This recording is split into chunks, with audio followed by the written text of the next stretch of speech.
Hallo und herzlich willkommen. In diesem Video möchte ich euch ein Update von meinen Nano-Aquarien geben. Meine beiden ersten Becken sind jetzt knapp über ein Jahr alt und ich möchte euch hier zeigen, wie sie sich in dieser Zeit entwickelt haben. Kurz nach der Einrichtung habe ich auch meinen YouTube-Kanal gestartet und fast genau zum einjährigen Jubiläum des Kanals wurde die 500 Abonnenten-Marke geknackt. Das ist ein wichtiger Meilenstein und ich möchte mich bei allen Abonnenten ganz herzlich dafür bedanken. Und ganz besonders bei denen, die schon von Anfang an dabei sind, und ich begrüße hier alle neu dazugekommenen. Mein erstes Nano-Aquarium habe ich Anfang Juli 2018 eingerichtet. Es handelt sich um ein 12-Liter-Becken mit den Maßen 30 x 20 x 20 cm.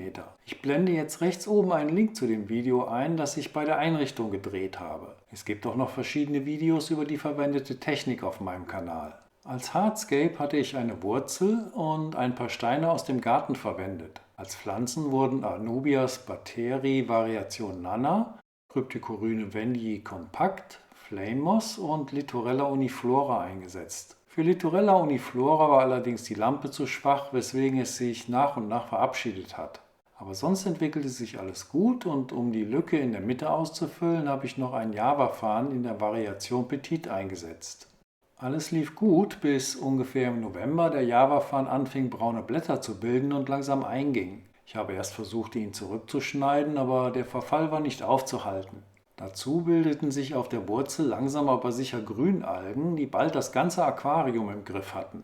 Gegen die setzte ich Geweihschnecken ein und sie befreiten die Anubias und die Wurzel ziemlich schnell und effektiv von dem Algenteppich. Den Java-Farn ersetzte ich, diesmal mit der Variation Narrow, und es zogen Yellow Fire Garnelen ein. So lief das Aquarium eine ganze Weile recht stabil und inzwischen sieht es so aus. Von den ursprünglichen Pflanzen fallen als erste die Anubias Nana auf. Eine davon wächst auf der Wurzel und die zweite hat sich auf einen Stein festgesetzt. Die haben sich wirklich gut entwickelt, besonders nachdem die Geweihschnecken die Blätter von den Algen befreit hatten und ich wieder angefangen habe, ein bisschen zu düngen. Und zwar habe ich den Eisendünger von Greenscaping benutzt, den ich in der Videobeschreibung verlinkt habe, und der hat ihnen offensichtlich gut getan.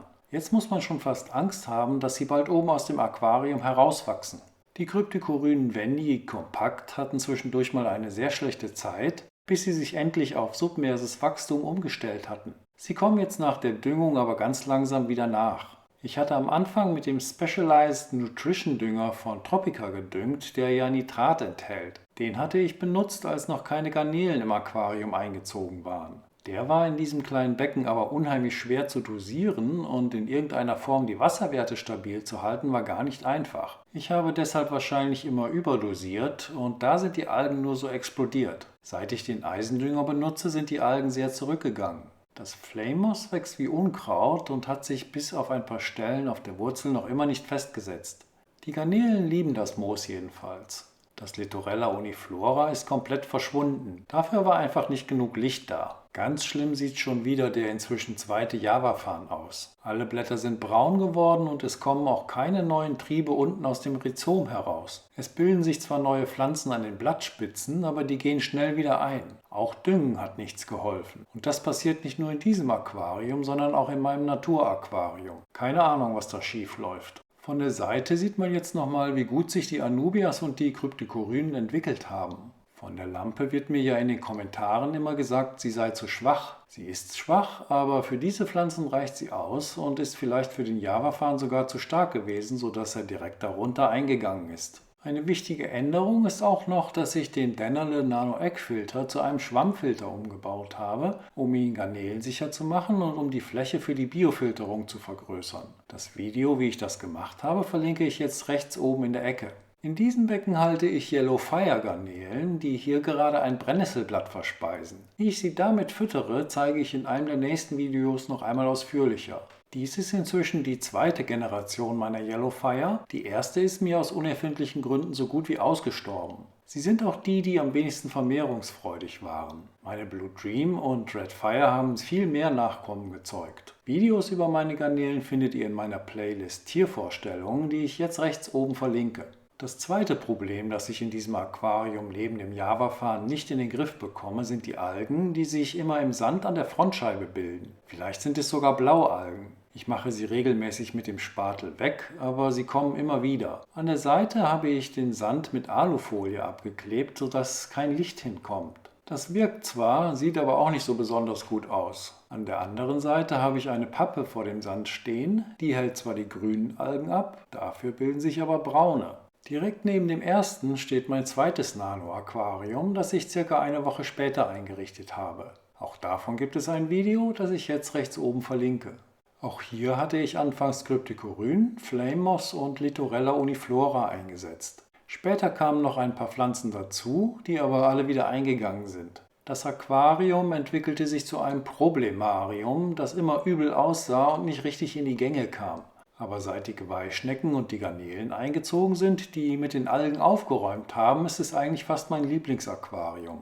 Ich halte darin meine Blue Dream Garnelen, die hier auch gerade ein Brennnesselblatt fressen und die sich so sehr vermehrt haben, dass das Aquarium momentan völlig überbesetzt ist. Die Garnelen sind aber noch zu klein, um sie abzugeben, weswegen ein größeres Becken schon bestellt ist. Vom Umzug wird es dann auch wieder ein Video geben. Weil es so viele sind, muss ich zufüttern. Bis eben haben alle auf den Brennnesseln gesessen, aber immer wenn ich den Filter ausmache, fangen sie an wie verrückt im Aquarium umherzuschwimmen. Den ganzen Tag sieht man sie nicht und plötzlich ist die Hölle los. Wie gesagt, war das lange Zeit mein Problemarium. Nach dem Einrichten lief es erst ganz gut, aber dann kamen die Algen. Die Steine waren damit überzogen, ein brauner, schmieriger Film, der auch die Pflanzenblätter befallen und abgedeckt hat. Vorne im Sand siedelten vermutlich Blaualgen. Dann habe ich die Geweihschnecken eingesetzt und seitdem ist das Algenproblem so gut wie behoben. Das Moos in der Mitte ist wahrscheinlich Creeping oder Taiwan-Moss, ich weiß es nicht. Ein kleines Ästchen davon kam mit den Garnelen und das hat sich ziemlich gut entwickelt, wie man sieht. Genauso die mir unbekannte Stängelpflanze im Hintergrund, die wie Unkraut wächst. Ich schneide die Spitzen ab, wenn sie zu lang geworden sind und pflanze diese dann wieder ein. An den Schnittstellen bilden sich dann meist 2 bis 3 neue Triebe. Hier und im Moos halten sich die Garnelen am liebsten auf. Seit die Anubias nangi von den Algen befreit ist, wächst sie auch endlich und hat sich an den Steinen festgesetzt. Sie stoßen jetzt nach und nach die Blätter ab, die von den Algen kaputt gegangen sind. Die Cryptocorynen haben sich auch hier erholt, seit ich mit dem Eisendünger von Greenscape dünge. Sie sind zwar immer noch klein, aber die Blätter sehen jedenfalls wieder gesund aus. Was seine normale Größe bisher auch noch nicht erreicht hat, ist das Helantium quadricostatus. Aber immerhin werden die Blätter wieder grün und ich hoffe, dass der Eisendünger auch hier bald wirkt. An diesem Aquarium kann man sehen, dass man manchmal einfach Geduld haben muss, bis sich die richtigen Wasserwerte eingestellt haben. Auch für diese Pflanzen reicht die Lampe völlig aus und wenn die Geweihschnecken nicht aufpassen, sind die Blätter der Anubias selbst bei diesem schwachen Licht schnell wieder mit einem Algenfilm überzogen. Die Garnelen helfen natürlich auch gegen die Algen.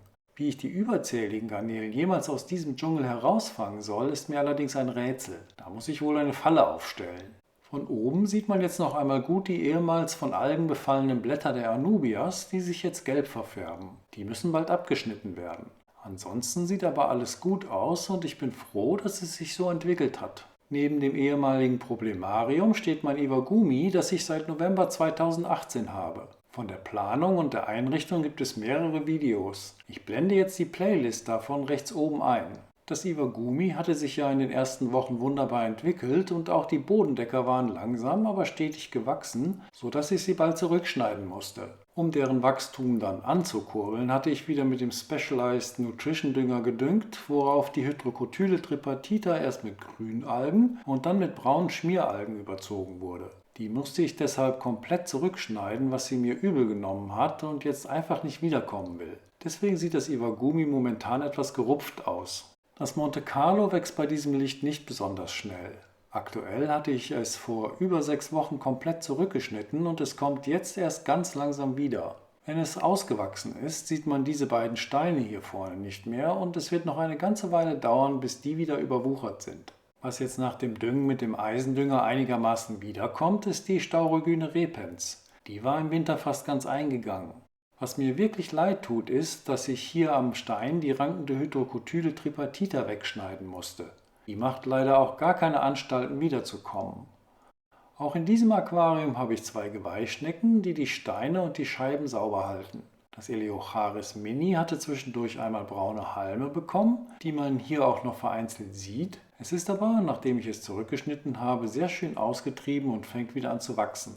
Im Aquarium leben meine Red Fire Garnelen, die hier gerade in Rekordgeschwindigkeit ein Brennnesselblatt auseinandernehmen. Die haben sich unheimlich vermehrt und müssen auch bald umgesiedelt werden.